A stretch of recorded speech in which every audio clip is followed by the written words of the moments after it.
राजस्थान का ऐसा दुर्ग जो भारत के सबसे शक्तिशाली दुर्गों में से एक माना जाता है।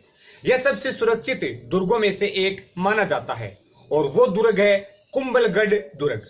नमस्कार दोस्तों और स्वागत आप सभी का गुरु शिक्षा टुडे में।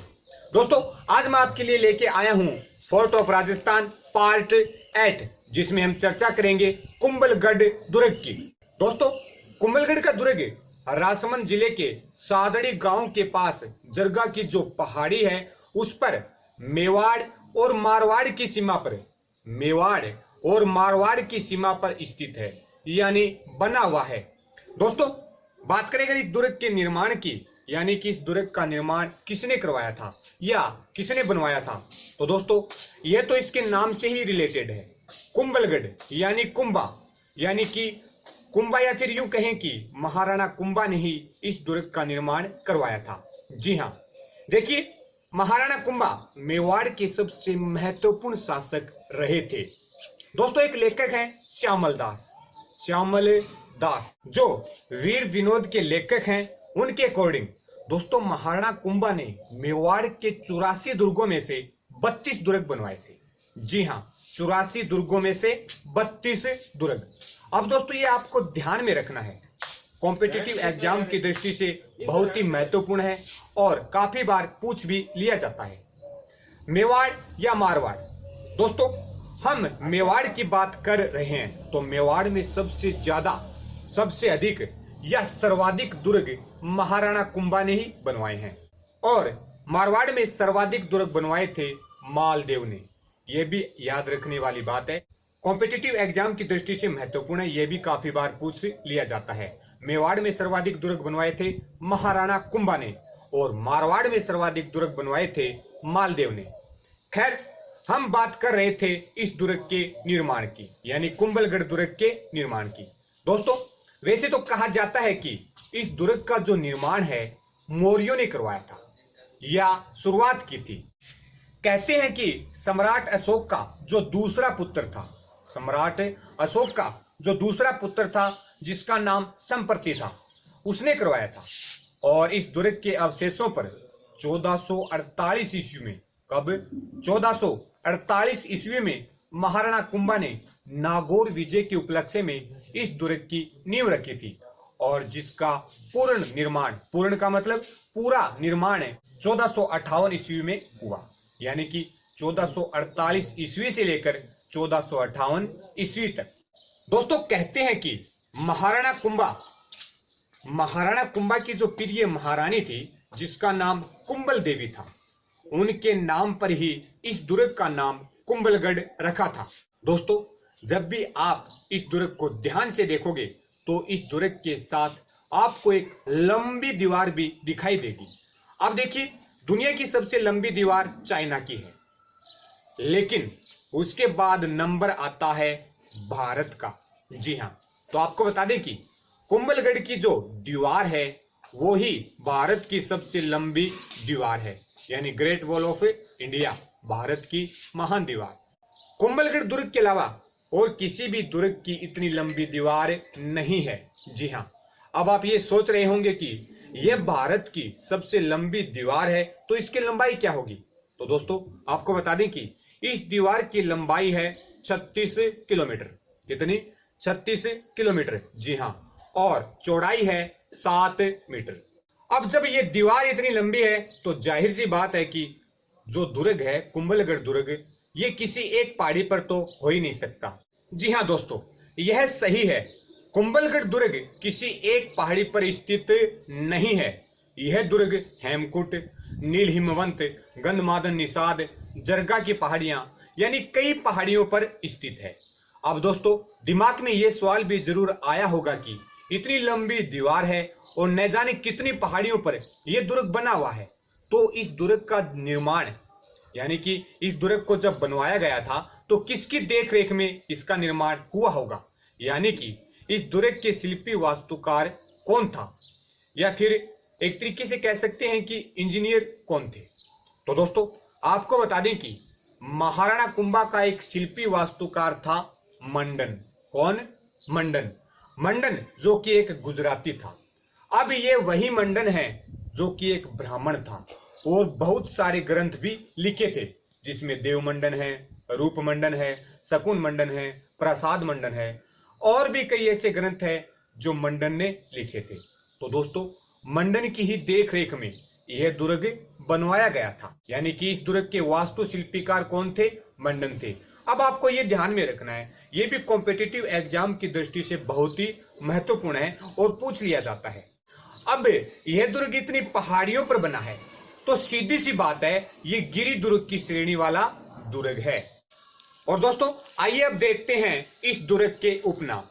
दोस्तों, इस दुर्ग को कुंभल मेरु भी बोलते हैं, कमल मीर भी बोलते हैं, मच्छंद्रपुर भी बोलते हैं, मेवाड़ की शरणस्थली भी बोलते हैं, या मेवाड़ की संकटकालीन राजधानी भी इसको बोलते हैं।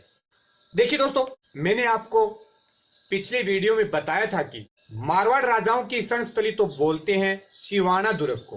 कौन से दुर्ग को? सिवाना दुर्ग को मारवाड़ राजाओं की शरणस्थली, और मेवाड़ शासकों की शरणस्थली बोलते हैं कुंभलगढ़ दुर्ग को। अब ये आपको ध्यान में रखना है, इसमें कंफ्यूज नहीं होना है। मारवाड़ राजाओं की शरणस्थली कौन सा दुर्ग था? सिवाना दुर्ग। और मेवाड़ राजाओं की शरणस्थली कुंभलगढ़ दुर्ग को कहा जाता है। इसके अलावा दोस्तों, इसे मेवाड़ व मारवाड़ की सीमा का प्रहरी भी बोलते हैं। तो दोस्तों, ये तो थे इस दुर्ग के उपनाम। चलिए दोस्तों, अब आगे बढ़ते हैं। दोस्तों, जब दुर्ग में प्रवेश करते हैं या दुर्ग के अंदर जाते हैं तो इसमें एक और दुर्ग भी बना हुआ है।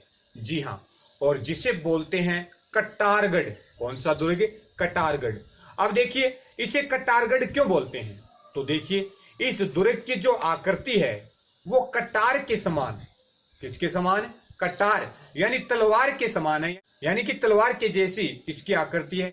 अब दोस्तों, यह जो कटारगढ़ दुर्ग है, इस कटारगढ़ को ही मेवाड़ की आंख भी कहते हैं। मेवाड़ की आंख। अब देखिए, महाराणा कुंभा यहीं पर रहकर मेवाड़ के शासन की देखरेख किया करते थे। दोस्तों, यह जो कटारगढ़ दुर्ग है, इसके अंदर एक बादल महल भी है। बादल महल। अब ये जो बादल महल है, इसी महल में ही महाराणा प्रताप का जन्म हुआ था। महाराणा प्रताप। अब महाराणा प्रताप के जन्म के बारे में थोड़ी सी चर्चा करते हैं। महाराणा प्रताप का जन्म हुआ था 9 मई 1540 ईस्वी को। कब? 9 मई 1540 ईस्वी, यानी विक्रम संवत 1597 ईस्वी, ज्येष्ठ शुक्ल तृतीया। ज्येष्ठ शुक्ल तृतीया। अब आपको तिथि भी ध्यान में रखनी है, ज्येष्ठ शुक्ल तृतीया, और दिन था रविवार का। दोस्तों, इस दुर्ग में कुंभ श्याम मंदिर में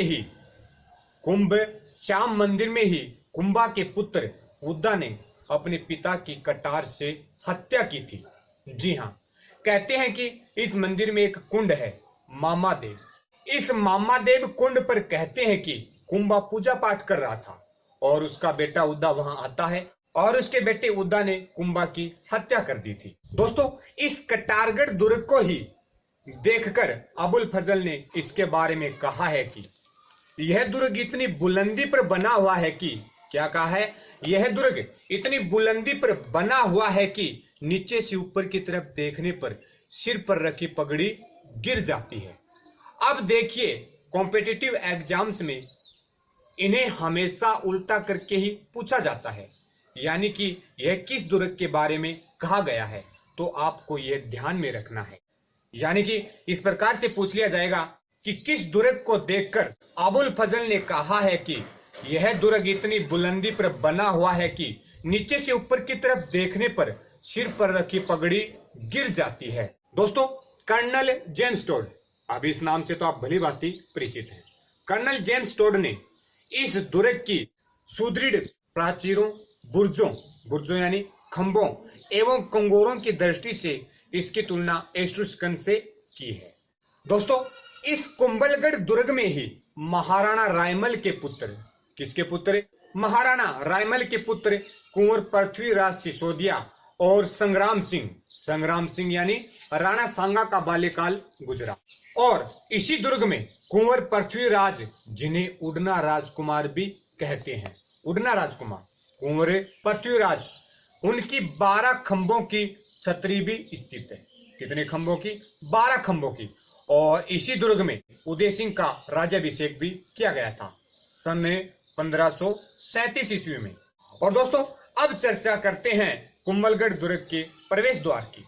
वैसे दोस्तों आपकी जानकारी के लिए बता दें कि इस कुंभलगढ़ दुर्ग को केवल एक बार ही जीता गया था, केवल एक बार, और अकबर ने जीता था, लेकिन शाहबाज के नेतृत्व में। किसके नेतृत्व में? शाहबाज के नेतृत्व में, अप्रैल 1578 ईस्वी में। कब की बात है? अप्रैल 1578। वैसे आपको बता दें कि शाहबाज ने इस दुर्ग पर 3 बार आक्रमण किया था, 3 बार, लेकिन ये दुर्ग केवल एक ही बार जीता गया था। हम बात कर रहे थे इस दुर्ग के प्रमुख प्रवेश द्वारों की, तो आपको बता दें कि इस दुर्ग का प्रथम द्वार आरेठ पोल है, दूसरा द्वार है हल्ला पोल, तीसरा द्वार है हनुमान पोल। अब यहाँ पर हनुमान जी की मूर्ति स्थापित है, जो कुंभा नागौर के युद्ध विजय के बाद नागौर से अपने साथ लाया था। चौथा द्वार है विजय पोल। दोस्तों इसी के पास नीलकंठ महादेव का मंदिर है, जो नागर शैली में बना हुआ है। कौन सी शैली में? नागर शैली में। दोस्तों इस मंदिर में जो देव मूर्ति है उसके 12 हाथ हैं। दोस्तों विजय पोल के बाद राम पोल, भैरव पोल, नींबू पोल, पाखड़ा पोल और गणेश पोल हैं। वहीं दोस्तों अगर बात करें इस दुर्ग के दर्शनीय स्थलों की, तो यहाँ पर कुंभ श्याम विष्णु मंदिर, मालिया महल, बादल महल, जालीबाग यानी बावड़ी और मामा देव का कुंड है। यह था कुंभलगढ़ का दुर्ग और उसका इतिहास। तो दोस्तों फोर्ट ऑफ राजस्थान पार्ट 8 में इतना ही। मिलते हैं नेक्स्ट पार्ट में, तब तक के लिए धन्यवाद।